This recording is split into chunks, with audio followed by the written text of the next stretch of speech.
Shalom again, everybody. Ariel Tzadok here from the KosherTorah School, found online at www.KosherTorah.com. Bringing to you today's daily lesson in the Sefer Yetzirah. This is lesson number 51, dedicated, of course, to the health, safety, well-being, and prosperity. Everybody around the world facing all the trials and tribulations in our present circumstances. And again, remember that what we have today may be interpreted as obstacles, but they are in reality opportunities. Never forget that. That is the purpose of the Sefer Yetzirah. We are now going to begin the third Mishna in chapter 3. And we're going to review concepts that we have known before and introduce new concepts that we have not yet discussed. Because remember this, the name, the word that we're dealing with now is called Yetzirah. Yetzirah means to form. We are not talking about asiyah, which means to make. The big mistake that people make with this book is to think that we are out to create physical forms. Can we do so? Oh, yes, we can. But how do you create physical forms? Now, I want to create a house. What do you think would be the best way to create a house? Sit there, meditate, and visualize? Or go to the local construction stores, get construction crews who are going to bring in the wood, the concrete, and everything else necessary to complete the structure. That is asiyah, doing or making. But before I have those guys going out there to do it, I have to have a plan. I have to have the architect. And it's the architect who is the one who is going to show me exactly what to do and how to do it. That is the forming. You can say, what about God? Where does God fit into this? Well, remember this. Where does that thought come from? You want to build a house. Okay. What is your house to be made of? If I want to build a small little cottage out in the woods, I can build a log cabin. If I want to build a palatial mansion like a castle, then I need a lot of stone.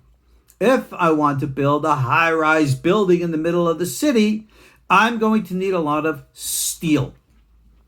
So, if I take all the woods from out of my forest that I use for my log cabin, it's not going to build me that skyscraper that I want in the middle of a midtown of the big city. And all of that steel from the big city, what am I going to do with it out in the woods when all I need is a cabin? Do you understand the concept here? When we talk about letters, letters are the structures which are the underlying form. The Hebrew word is tzorah, from which everything is going to come. That is again why our letters are called yesod, foundational. Because we're dealing here now with the construct before the application. So, Mishna Gimel reads, as we know, Shlosh emot emesh yasod. 3 mother letters are the foundation. Remember what those forces are. Right, left, center. Expansion, contraction, balance. Good, evil, justice. We've applied all the different metaphors.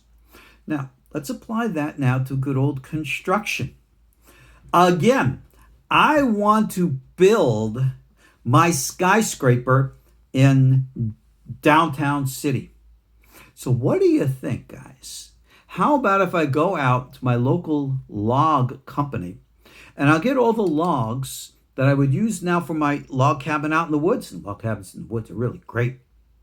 And I want to build a 100-story high log cabin. What do you think of that? The architects here are going to say, Rabbi, it sounds like a great idea, but maybe wood isn't the right thing to be building with. Maybe you need good old steel. I get it. Now, How do I know that? Why is that so? Could I theoretically build a 100-story tall log cabin in the middle of a downtown, urban city? You know something? I'm not an architect, but I would think that possibly some design could possibly be made in which it maybe could be done. Again, if you're an architect and you actually listen to this video, maybe send me a comment somewhere along the line. I'd be curious. Now, it might not be that we're able to make a building, like this little thin, narrow buildings like we have today out of wood, 100 stories tall. Might have to be wide, built like a pyramid kind of. I don't know. But is that really the realistic and practical and best way to use wood? Probably not. When it comes to construct, we must remember, like we said, there is a prima mater, an original form of matter, from which comes forth everything else. Well, how does that prima mater know what it's supposed to materialize? How does the prima mater, whatever it really is it energy? We say that it corresponds to the life force flow of chi, or gon, kundalini, prana, and all the rest. But what exactly is that? I want to take this prima mater, bring it into my laboratory, and dissect it. I can take any physical form. I can take anything physical here. Here's my good old hanky on the desk here. I can take this into a lab, take a small piece, put it under a microscope, and I can dissect it. I can analyze the material. For example, this is made out of polyester. What is polyester made of? Where does it come from? How do I know that polyester can be used in this structure to perform the function for what it does? Okay? This is the yesod of a thing. Now, take a look at this polyester. What do you think you think I could build my skyscraper downtown using this? I don't think. Can I even build my log cabin using this? I don't think so.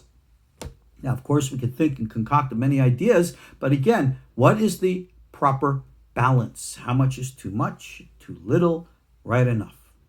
Yesod. So the first thing we do, and here's those 5 words again that we discussed with letters before. Hakikah, Hatzivah, Tzarafan, Shakalan, Hamiran. Engrave, carve. Permutate means to flip them around. Weigh them and measure them.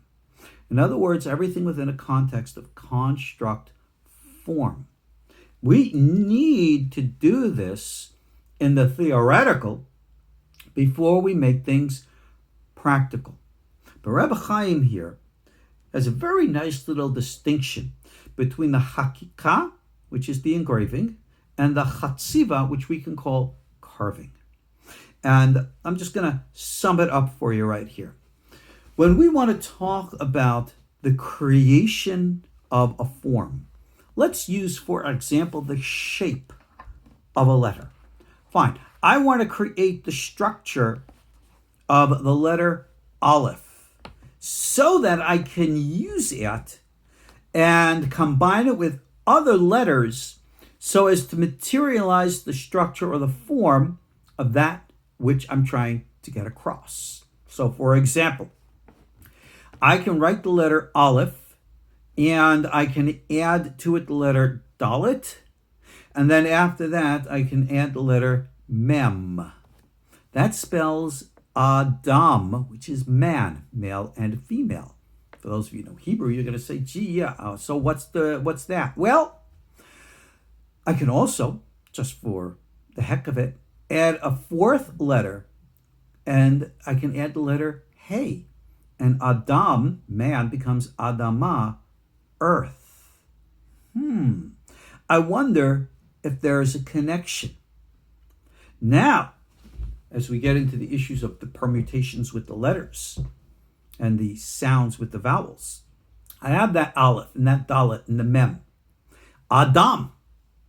But if I change the vowels of a and da and make it e and o, I get Edom, which is red. And then I have Adama, which is earth. Adam, man, Edom, same letters, red, Adama, earth. Is there a relationship? For those of us who know Hebrew and use the midrashic form of biblical interpretation, we would use this to conclude that the original form of man, human beings, would be red, or that the red race was the original Adamic race.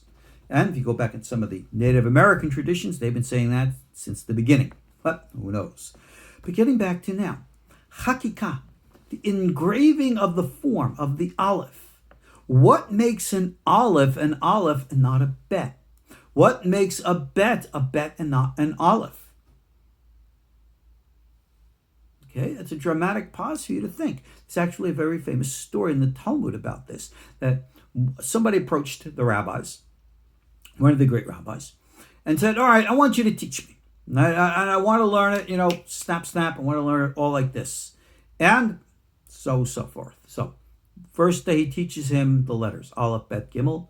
The next day he teaches him a reverse order. And the guy scratches his head and says, hey, yesterday you taught me this, today you taught me that. How do I know? He says, because you got to learn how to follow directions. You got to know the truth between one and the other. So, who defines and decides what is an Aleph? Who defines and decides what is a proton, a neutron, an electron?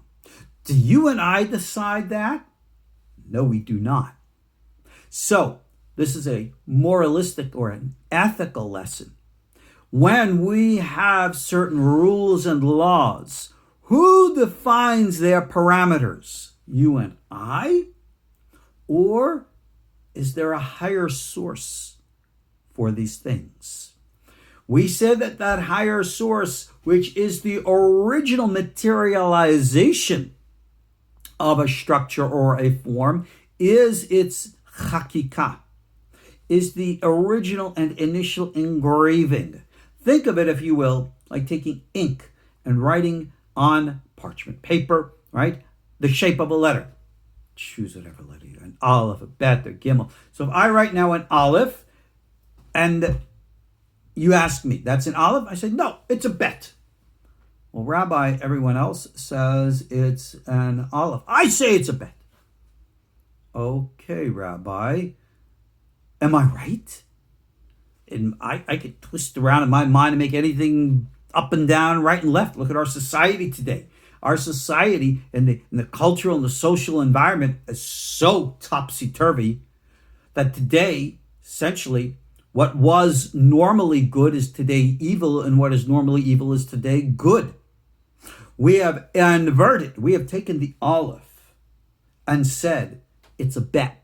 And because everybody is now convinced that it's a bet, we say that the Aleph is a bet. But it's not. This is the Hakikah. That which, you know what? I'll use the term from American politics. With regards to the foundational document of the United States of America called its Declaration of Independence, it made a reference to something called inalienable human rights endowed within us by our Creator. Controversial concept, and to the best of my knowledge, no one else in the world has ever embraced. Yeah, they'll say we have inalienable rights that we endow upon ourselves. Government gives, government takes. Government says Aleph, government says Bet. But the higher authority of we call God is the one that is Chokek. Chokek also means rule of law, natural law, nature's law. We will never be able to break natural law. We can test its foundations to the right and to the left and find its application in the center. But if you need solid steel so as to hold weight to build a 100-story building, having a log cabin in its place, or using logs instead of steel, where in which the strength of the wood and the log is not the same of steel, it's just not going to work, no matter what you want to think. There's an architect out there who disagrees, please let me know. But this is the difference between the Hakikah and the Hatzivah. The Hakikah comes from God. God ordains the natural law from the materialization we call the Tohu. And then comes that which we call the Bohu. We take that which God has created in its most fundamental form, kind of like stem cells, and then we use them as the building blocks to build that can come out from it. Now, if I want to build a certain thing, it's obviously going to materialize its own function and properties. So, if I want to have something as simple as a combination of hydrogen and oxygen in one arrangement, I can have water, which is essential for life. But in another arrangement, I have hydrogen peroxide, which is something very different.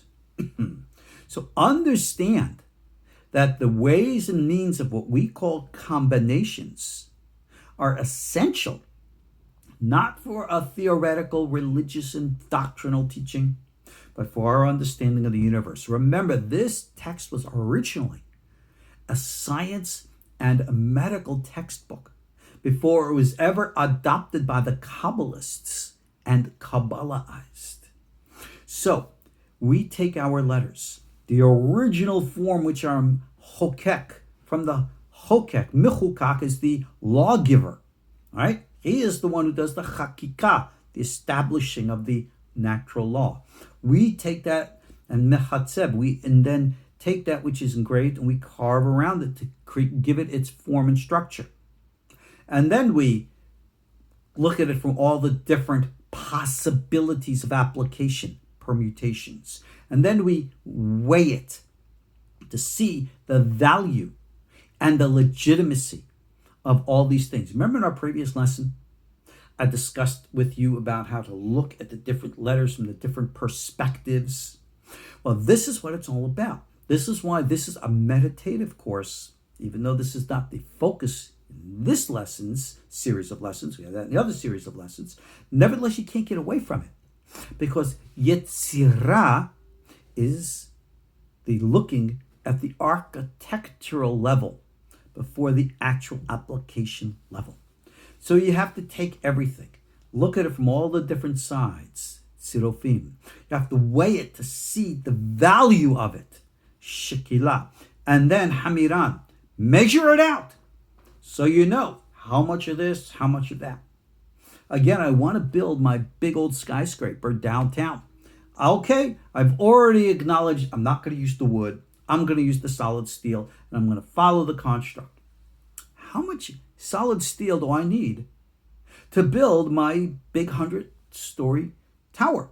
Okay, maybe one piece of steel, one piece. You know, people go, how much? I'm not the architect. I can't tell you. But if you speak with an architect, and they'll tell you, this is the size of the building, this is the weight ratio, this is how big we has to be, and this is how much steel is, this is how much weight it's able to hold. So we need to build it with XYZ amount of steel. That is how we build. And then it says, V'tzarbahem. And this is how we form the three mothers of Emesh. I've ran out of time now, but we'll pick this up in tomorrow's lesson. The three foundational realities of space and time and consciousness. We call that in Hebrew olam, shana, and nefesh. Nefesh really means soul, but soul is mind. We essentially are the microcosm of God's macrocosm. That's why we are the reflection of the small face of God, which gazes upon the large or higher face. So by understanding the practical, realistic applications of a Sefer Yetzirah, we recognize that image of God within ourselves, how we are a reflection of how God creates, so can we. No, this is not magic, hocus pocus. That's all entertainment nonsense. This is real education, a scientific and spiritual merging of technology. That is our Sefer Yetzirah. If you want to learn more about that, I have my special course from Masechet Atzilut on the studies and understanding of the Ma'aseh Merkava. It's on special between now, which today is the 17th of May, until Shavuot, which is in about less than 2 weeks now. If you're interested in that course, check out the link here in the words below. And God be willing, I'll see you in the next class. And let's talk about male and female and how it differs in space and time and consciousness.